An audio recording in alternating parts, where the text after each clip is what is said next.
Welcome back to another episode of the Talk Sox Minor League Podcast. I'm your host, Nick, and I'm planning to cover all things minor league baseball within the Red Sox organization from the Fenway Greens to sunny Fort Myers and everything in between. We're officially into the minor league season as each affiliate has now played a full series and they've all looked good so far.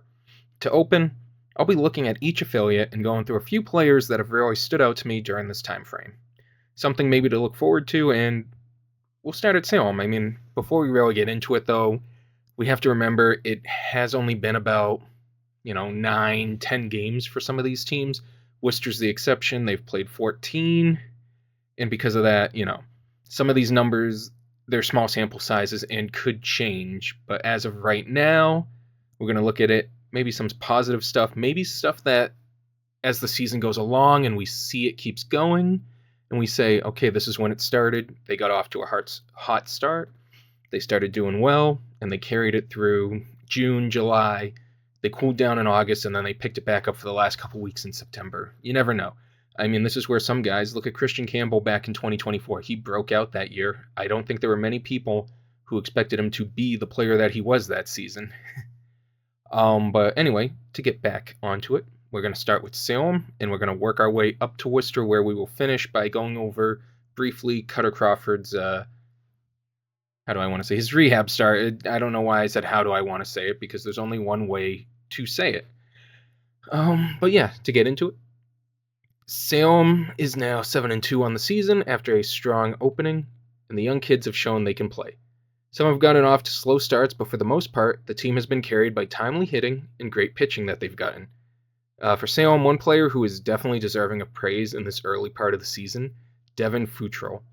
He's someone that I've previously argued should be in Greenville to open the year, and once again, I am going to say that. There is no reason for him to be in Salem after what he did last year and what he's done this year, except for the fact that he is, dealing with a bunch of depth in Greenville. That rotation right now in Greenville, I don't know who you would take out to have Devin be in there, but he is deserving of it. There's no disagreements there. Last season, he made 12 starts for Salem before getting called up to Greenville, had a 2.37 ERA, tossed 38 innings, and then in Greenville, he dominates to close the year. And then this year, he opens in Salem again, which, it is what it is. But he's looked even better this year to begin than he did in, 2025 in a sense. It's only been 9 innings, but he's only allowed 1 hit and 2 walks, and he's also struck out 10 batters, which he's on a better pace than what he was last year. In those 38 innings, he only struck out 28, but, obviously, hopefully, he's not down there for much longer. His fastball only tops out around 94, so that might limit him in the long run for his career. Hopefully, he can add some velocity to it, but right now, he's showing that he is not a pitcher that should be in Single A. He should be in High A, and if he continues to do well there like he did at the end of the season, then he should be in Portland realistically. You want to see what he can do against tougher competition. The guy can pitch. There's no denying it. He's shown it last year. He's shown it this year, and because of that, you should give him the opportunity to see what he can do against, tougher pitching. I'm sorry, not pitching, but tougher hitting. You should see what his pitching can do against tougher hitting. His previous start that he made this past weekend, or not exactly, you know what I mean, this past week, he tossed 5 hitless innings and struck out 4 while being named Player of the Week for the Carolina League. That's pretty good, I'd say. You gotta let him have a chance to compete against tougher competition. But what do I know? Again, he's someone that's being affected by depth. I have a feeling if Greenville's depth was not as great as it is, he would be up there right now, and he would be pitching, getting innings there, and seeing what he can do. And, he's only 23 years old. He's still young. It's not like he's 25 and pitching in Salem. No, he's 23, he's pitching in Salem. He'll be in Greenville before the end of the season. But realistically, he should have been there by now. But what do I know? Another player that I've had my eye on in Salem this year, Endy Azokar. He's someone who, if you follow along to what I've written about since joining Talk Sox, I've talked a lot about him during this past offseason. He's a prospect that I'm very high on even before this year, like before what he's doing this year. At just 19 years old, I think he could be like the next big Red Sox outfield prospect. Whether he makes it to Boston or gets traded is yet to be seen, or even if he becomes the prospect I think he could. He's 19 years old, and the numbers may not jump off right now that I'm going to read, but he's hitting 242, 324, 333. And honestly, if you paid attention to him last year, he's taken a step forward. His walk rate's up, his strikeout rate is down, even if it's just slightly. And he's also lowered his ground ball rate, which not as much as I would like, but small steps. This is a guy who has great 90th percentile exit velocity, which is usually used to determine a player's future power potential. He's someone who had one of the best in minor league baseball last year, and it's numbers that rivaled like Roman Anthony when he was at like his highest numbers in minor league baseball, and even some of the best power hitters in the majors. This is a kid who, if he learns how to properly elevate the ball and change his launch angle, he could have a lot of power, and this is what makes him exciting. But his ground ball rate, it's still not where you want it to be. It's around the 40% mark, maybe a little bit higher than that. I forget the exact number. I should have written it down, but live and learn, Anyway, to continue talking about how great he is, he's pulling the ball 40% rate, and he's hitting line drives over 26% of the time, which you like to see that. You like to see that line drive rate, because it's a sign that he's starting to elevate it more. You want the number higher, you want his fly ball percent higher, and you want the ground ball percent a little bit lower, but we'll see. I think it is just a matter of time for him, though. Remember, he's 19 years old. Last year was his first time playing affiliate baseball. Other than that, he played in the Complex League. He played in the Dominican Summer League. He's a kid that's going to take his time, I believe. I do believe he will be in Greenville before the end of the season, and that's where I want to see what he can do, because the ballpark Salem plays in, it's not exactly known for being a hitter's ballpark. In fact, it's more pitcher-friendly, while Greenville, you see a lot of prospects start to show who they can be offensively. But, we've got some time. So, another thing that is really, that I like seeing when it comes to Azekar, his contact rate has gone up. Last season, he had it at about just under 72%. I believe it was 71.7% that he was making contact on swings. This year, he's got that number up to 77.4. It's a small increase, but when you get those small increases, especially early in the season, it will lead to positive outcomes. That it may not mean that 77.4% of his swings lead to balls in play, but it means that he's putting the bat on a baseball 77.4% of the time that he swings the bat, which, even if that means he's fouling off pitches, he's extending at bats, driving up pitch counts, you'll take that, especially as a young 19-year-old kid. His defense has also been, he's only played 54 innings in the field, but he's yet to commit an error. So, again, he's an outfielder. The Red Sox have a lot of them at the top of their minor league organization right now, and especially in Boston. So he's not someone that I would expect to be in the team's plans within the next year or two, but he's someone that maybe 3 years down the road, don't be surprised if this kid is in Worcester and they're talking about him coming up and providing a spark. He's just someone that I've had my eye on since about mid-2025, and I'm hoping to be right about him. Well, honestly, I'm hoping to be right about all these guys because I want to see them all succeed, but he's someone that I'm really excited for.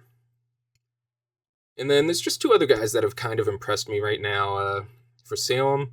Both of them are on the offensive side of it, being Stanley Tucker and Claver Salazar.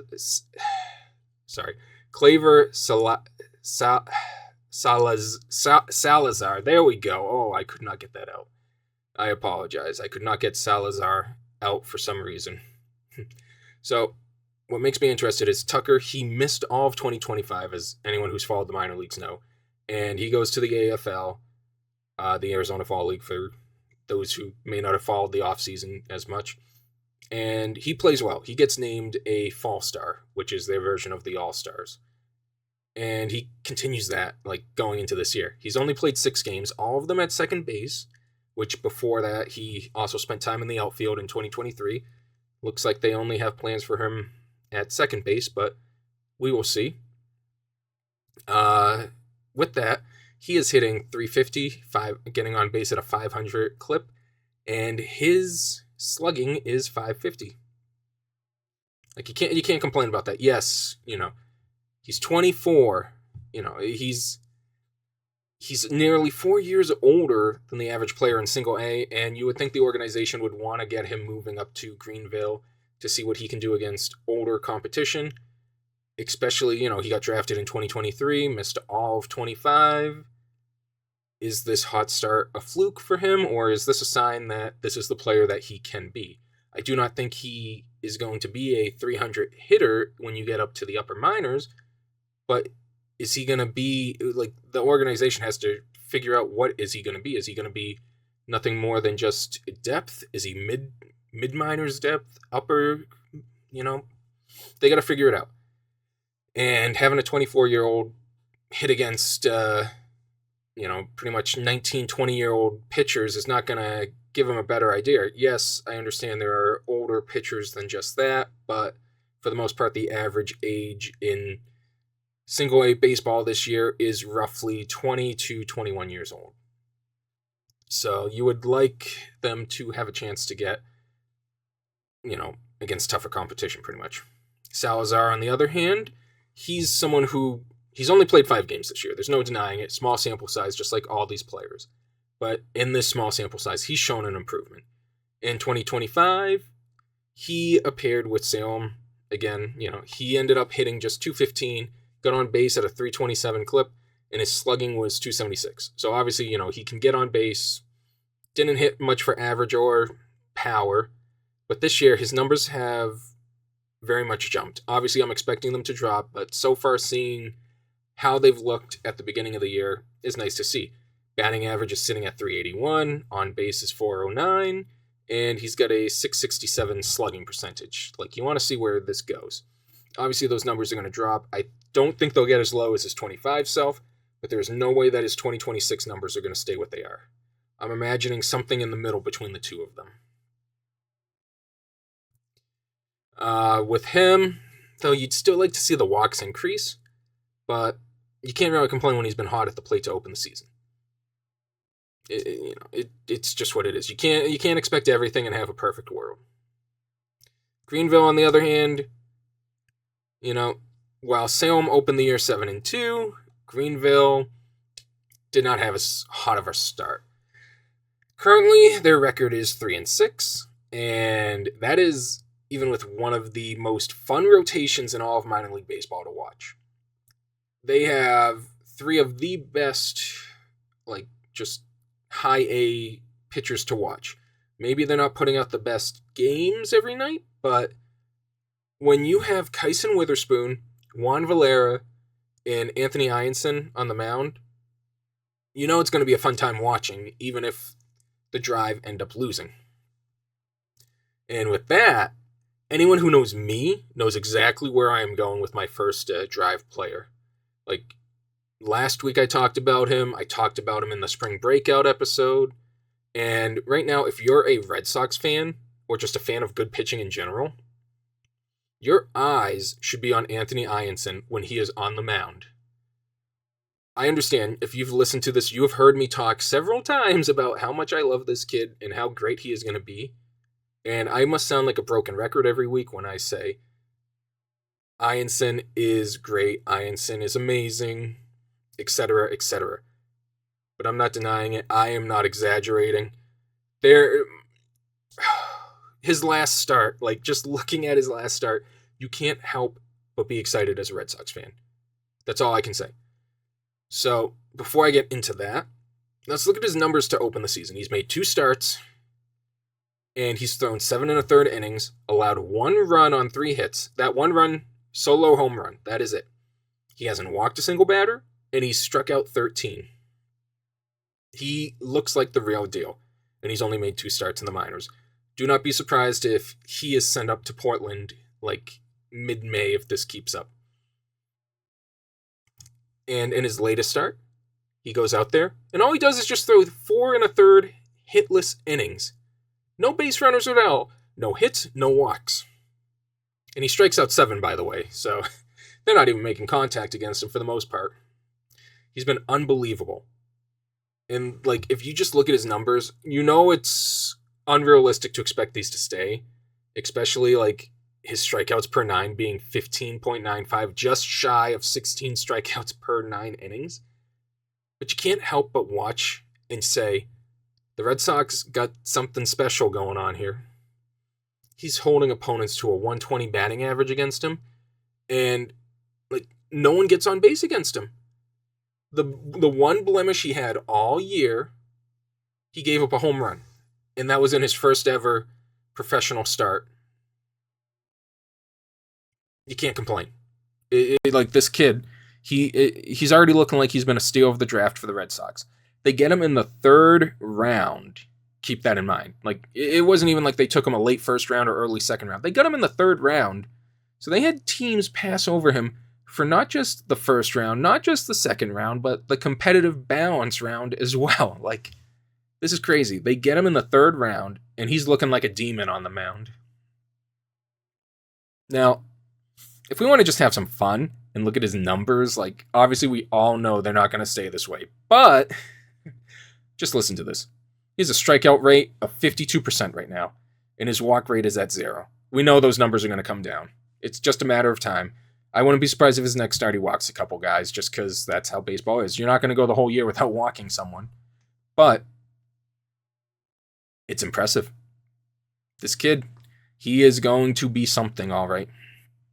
I do expect those numbers to even back out. I'm expecting his strikeout rate to be more around 30% in his first season if he stays in Greenville the whole time, but I do not think that happens. He'll be up in Portland, I believe. I believe it. I will be surprised if he does not get into Portland before the end of the season. Anyway, so when they do put balls in play against him, listen to this little tidbit. 7 have been on the ground. 1 was a fly ball. That was the home run. The only ball they've put as a fly ball was a home run. And he's also allowed 4 line drives. So in total, 12 balls have been hit against him. And of the 12, only 1 was really led to anything. Opponents are making contact at just 53.1% of the time against him. And along with that, he's getting whiffs at roughly a 22% rate. When we entered the season, or I should say into spring training, I figured he would be in Greenville until at least June, probably be a July call up to Portland, maybe around the trade deadline, maybe a week before the trade deadline, who knows. But seeing this kid is going to be up there before Memorial Day, unless the Red Sox really want to work him slow, which is not how they've done things the past few years. Joining him this week, in my opinion, is Juan Valera, who is also off to a hot start. He's thrown 8 1/3 innings, had 4 hits, 2 runs, 3 walks, and 16 strikeouts. Again, his only real blemish on the year was a home run. He's another guy who's unlikely to keep up at this pace. I mean, think about it like this. If you thought just under 16 for strikeouts per 9 was unrealistic, Valera's strikeout per 9 is sitting at 17.28. Like, there's no way you're going to keep that up. You love to see it. He's striking out batters at 51.6%. You love to see that. But those numbers are going to drop as the season goes on. It's just a matter of fact. His walk percentage, it's a much more realistic 9.7%. You know, he's walking batters just about 10% of the time, which you can believe that. That's a number that I could see stick around for Valera across the season. Maybe a little bit higher, a little bit lower. All depends on how his secondaries work this year. But despite those walk rates, he has held opposing batters to a 143 batting average. And when the ball has been put in play, opponents have been hitting it on the ground at a 50% rate, and his fly ball rate is sitting at 41.7. Fortunately for Valera, who was a guy that I had home run concerns for, as you never know how one does against batters who have real home run power in their first real attempt, because 2025 he spent a lot of it hurt, so we don't know how he would really look in high A. This year he has not had many concerns in his 8 1/3 innings. He's only given up 1 home run, and you can't complain about that. You could complain if he was giving up like 2 or 3 home runs every night, but that's not the case. His fastball has looked good, and because of that, his secondary offerings have been able to keep hitters guessing as well. It makes his fastball work better when his secondaries can play off of it, and his fastball makes his secondaries look good. It's very much a symbiotic relationship between his fastball and his secondaries. When one is working, it makes the other look even better. And yeah, thanks to that, it leads to a contact rate of just 55.8% and a whiff rate of 21.2%. And in his final start, he wasn't just dominant, but this kid was efficient. 5 innings, 56 pitches. He needed roughly 11 pitches per inning for this outing. He strikes out 9, and he just gives up 2 hits and a walk. No runs. Like, this kid, he's going to be up in Portland too. Like, him, Eyanson, I think they move up quickly. How quick? That's up to Breslow and the rest of the Red Sox organization. But from my guess, that used to be late June to mid-July. I'm now saying late May to early June for these two. It's just what I see. Like, if they're succeeding so well against high A batters, see what they have against double A. I want to see them. Offensively, you can't really talk about Greenville without mentioning Justin Gonzalez. Anyone who has followed the Red Sox minor league system these past couple years know that this guy is a freak of nature.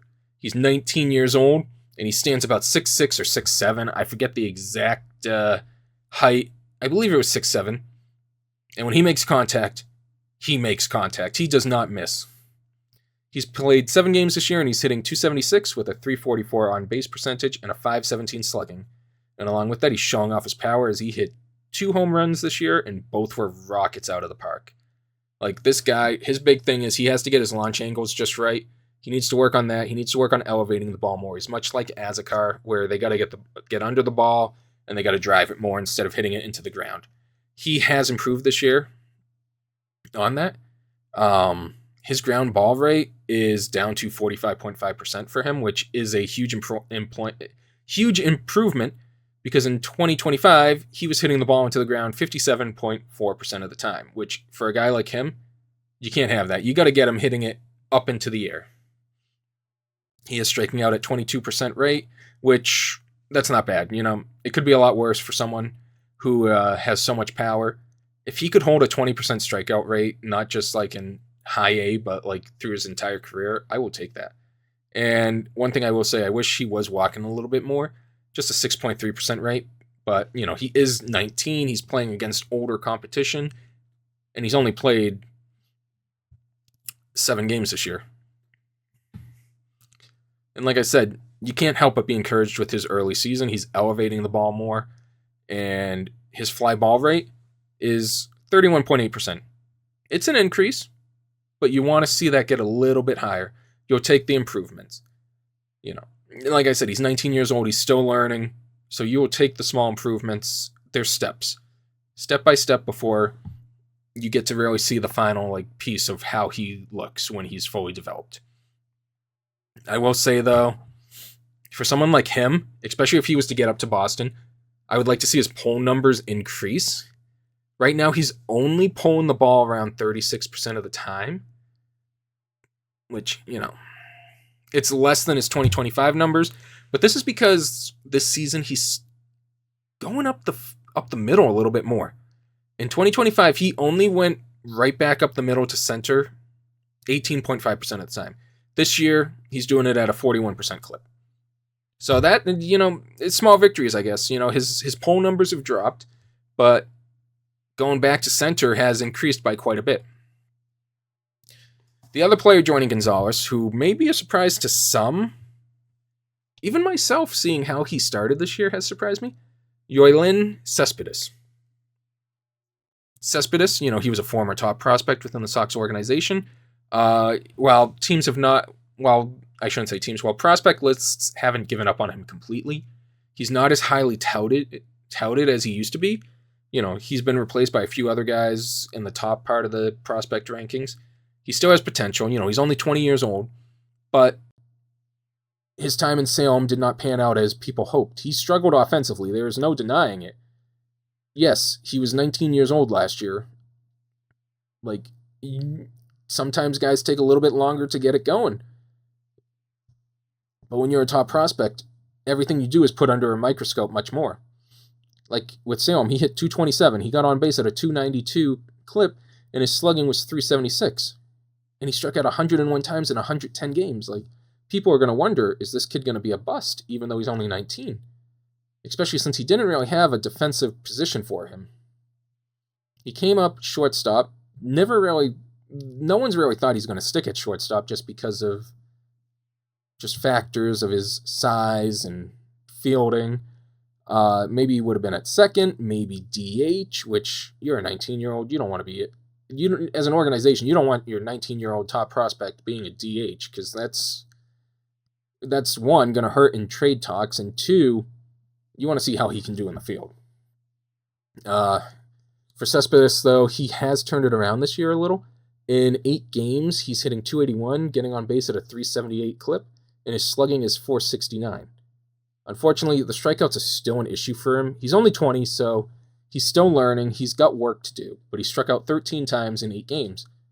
But what I do find most impressive is if he continues this, he's going to get his name back into top prospect conversations for the Red Sox, because when he played for Salem, as mentioned previously, the Ridgejacks do not play in a very hitter-friendly park.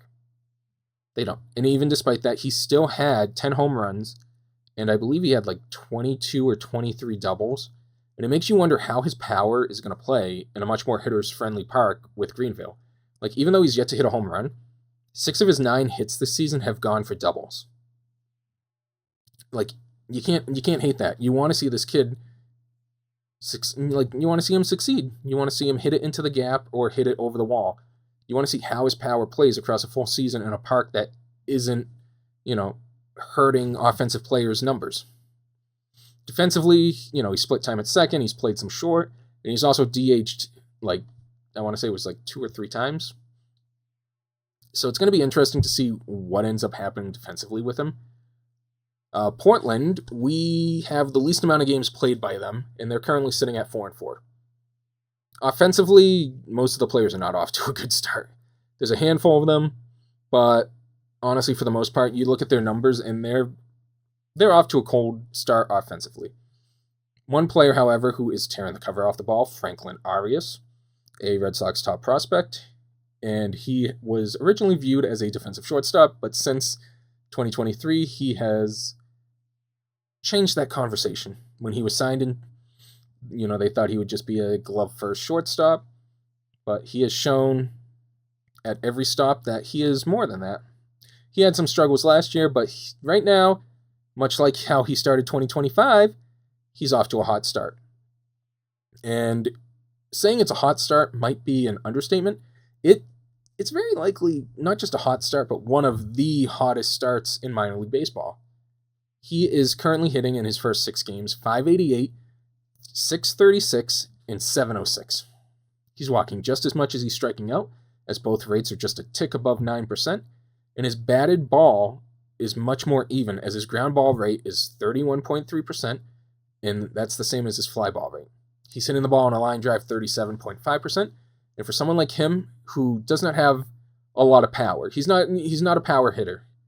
You want to see him hit it into the gap like that on line drives. You want to see that number be his highest, get it into the gap, be a big doubles hitter, get a few triples, and you can't expect home runs from him, not many. So you want to see those doubles and triples. The one thing that is interesting with him, to open the season, he has been very pull heavy. And I mean, it's not even like saying, oh, he's pulling the ball at 45%. He's pulling it at 62.5%. Nearly 63% of his batted baseballs are being hit to the pull side. So I wonder if it's an adjustment that the organization has done to try and get him to be more pole heavy, or if it's just how things have worked out this year. Though, speaking of pole heavy, the next thing I'm going to talk about makes Arias' number look small. So Nate Baez, everyone who followed this offseason, they got him from the Twins for Tristan Gray. His numbers aren't as eye-opening as Arias, but he has put together a steady stat line to begin the season. He's hitting 263, 483, 474, and that's thanks in part to a 27.6% walk rate. In the early part of the season, he is hitting it on the ground 50% of the time, and in the air it's only 35.7%. You'd like to see, maybe a little bit more line drive than that, and even the fly ball, maybe bump it up a little, get that ground ball down 45%, just begin to get it there. But here's the fun number. And when I say fun, this is crazy. I don't think I've seen a player pull the ball this amount. So if we thought Arias was high at just under 63%, Baez is pulling the ball 73.3% of the time. Which is interesting because the Red Sox like him. Like, he got invited to big league camp. From what I've heard, he wasn't just like a throw-in. He was one of the few players that the Red Sox had on a list that they were interested in. So it makes you wonder, like, is he ever going to be viewed as playing in Fenway with the team? And if he is, that's 73.3% pull rate. If he can get his fly ball rate up, that could be a dangerous combination, like just taking advantage of the Green Monster. But only time will tell. Obviously this offseason they wanted to upgrade their catcher's room. They did that. They overhauled it completely. They brought in so many catchers, single A, high A, double A, even triple A. All 4 affiliate teams saw a change in their catching department. So to bring in Baez, that means they wanted him. They wanted him in some shape or form. And so it makes me wonder how this is going to work out. I'm just going to put it out there. I would not be surprised if he's in AAA before the end of the season. Whether that means Matt Thaiss is traded or released, or something happens with someone else being traded or released, I would not be surprised if he's the one that is called up. And I would like to see Baez continue to take advantage of this hot start in Portland. We'll see how this goes, though. On the pitching side, Eduardo Rivera, he's impressed me in his one start. He went 4 1/3 innings, gave up 3 hits, 1 run, 1 walk, 7 strikeouts. It was pretty impressive. Got into a couple games during the WBC as well, and he looked good during that. The fact that the Red Sox got this kid for nothing in 2024 and he's risen through the ranks is very impressive. It is, all I can say is that it's proof of how their pitching development has changed. I mean, considering that the Oakland A's gave up on him and the Red Sox swooped him up, and 2025 he broke out. He makes 20 appearances between Greenville and Portland, has a 2.48 ERA, he strikes out 108 batters in 87 innings, and then gets chosen to join Team Puerto Rico in the WBC. Like, he's only 23 years old, and his growth is an interesting one because he was drafted in 2021.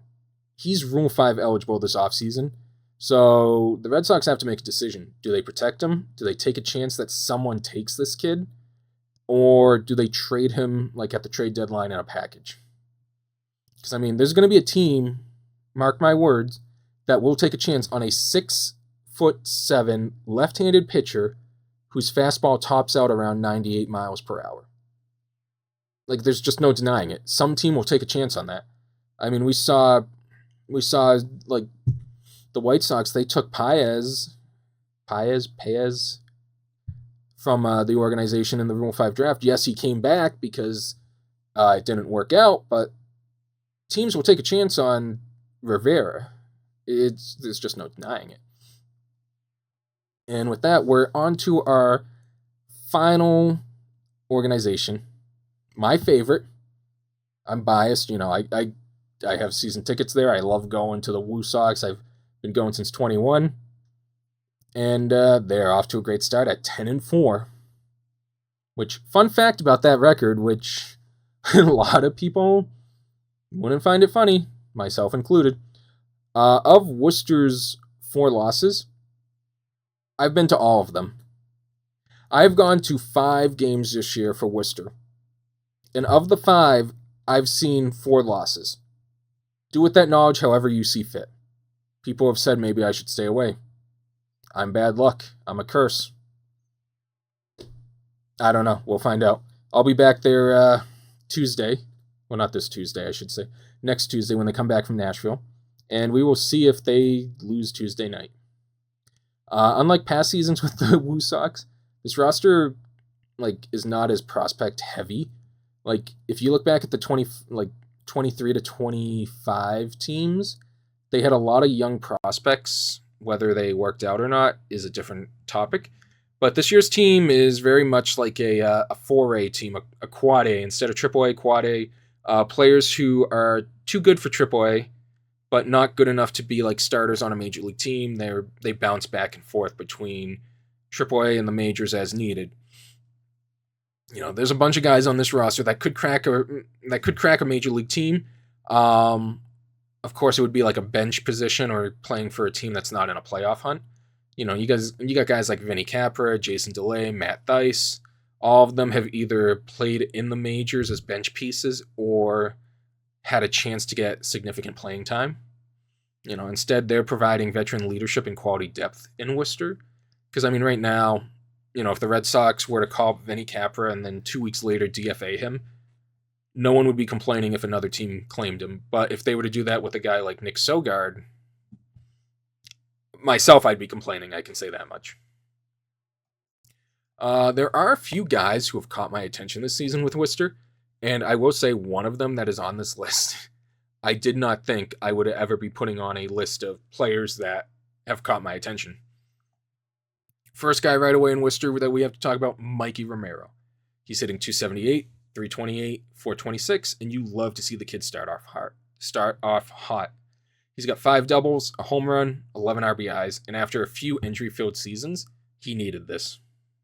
He had his first big league spring training.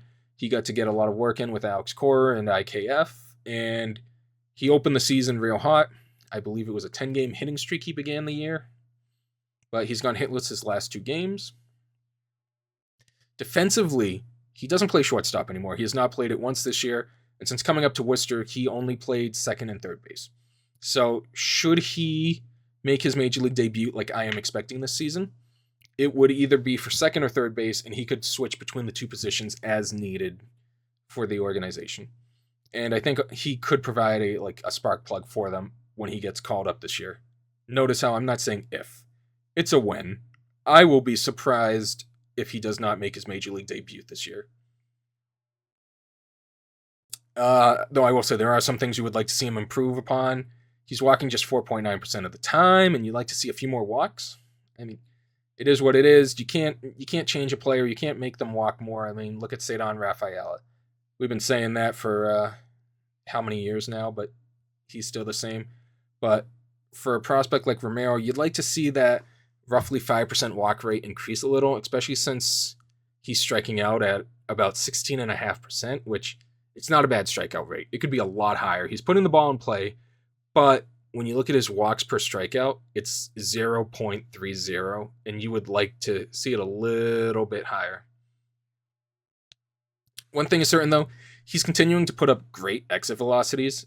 This season alone, his average is 95.3 miles per hour, and his max is sitting at 113.8.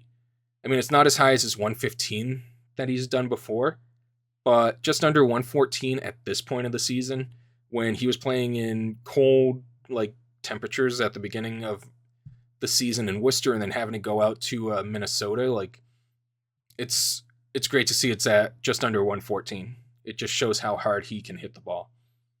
On top of that, he's used all parts of the field when he's hitting, and while you'd like to see that 43.5% ground ball rate a little lower, it hasn't hurt him.